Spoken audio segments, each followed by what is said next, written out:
ಸ್ವಿಗ್ಗಿ ಆರ್ಡರ್ಗಾಗಿ ಅಲ್ಲ, ನಾನು IPOಗಾಗಿ ವೆಯ್ಟ್ ಮಾಡ್ತೀನಿ. ನೀವು ಅಷ್ಟೇನಾ? ಹಾಗಾದ್ರೆ ನೀವು ಈ 4 ವಿಷಯ ತಿಳ್ಕೋಬೇಕು. ಸ್ವಿಗ್ಗಿ ಸೆಬಿ ಜೊತೆಗೆ ತನ್ನ IPO ಡ್ರಾಫ್ಟ್ ಡಾಕ್ಯುಮೆಂಟ್ಸ್ ನ ಫೈಲ್ ಮಾಡಿದ್ದಾರೆ, ಬಟ್ ಕಾನ್ಫಿಡೆನ್ಷಿಯಲ್ ಆಗಿ. ಕಾನ್ಫಿಡೆನ್ಷಿಯಲ್ ರೂಟ್ ನಲ್ಲಿ 2 ಬೆನಿಫಿಟ್ಸ್ ಇದೆ. ಕಂಪನಿಯ ಎಕ್ಸಾಕ್ಟ್ ಪ್ಲಾನ್ ಕಾಂಪಿಟೀಟರ್ಸ್ಗೆ ರಿವೀಲ್ ಆಗಲ್ಲ, ಪ್ಲಸ್ ಇನಿಷಿಯಲ್ ಸ್ಟೇಜ್ ನಲ್ಲಿ ಇಶ್ಯೂ ಸೈಜ್ ನ ಚೇಂಜ್ ಮಾಡಬಹುದು.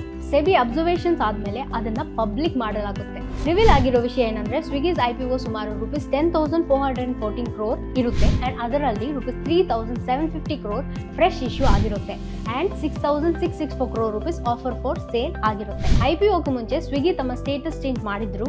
ಈಗ ಇದು ಪ್ರೈವೇಟ್ ಲಿಮಿಟೆಡ್ ಫರ್ಮ್ ಇಂದ ಒಂದು ಪಬ್ಲಿಕ್ ಲಿಮಿಟೆಡ್ ಕಂಪನಿ ಆಗಿದೆ. ಸ್ವಿಗ್ಗಿಯ IPO end of the year ಹೊಟ್ಟಿಗೆ ಬರಬಹುದು. ಫಿನಾನ್ಷಿಯಲ್ ಇಯರ್ 23 ನಲ್ಲಿ ಈ food and grocery delivery firm operating revenue 45% jump ಕಂಡು, ಬಟ್ ನೆಟ್ ಲಾಸ್ ಕೂಡ 15% ಇನ್ಕ್ರೀಸ್ ಆಯಿತು.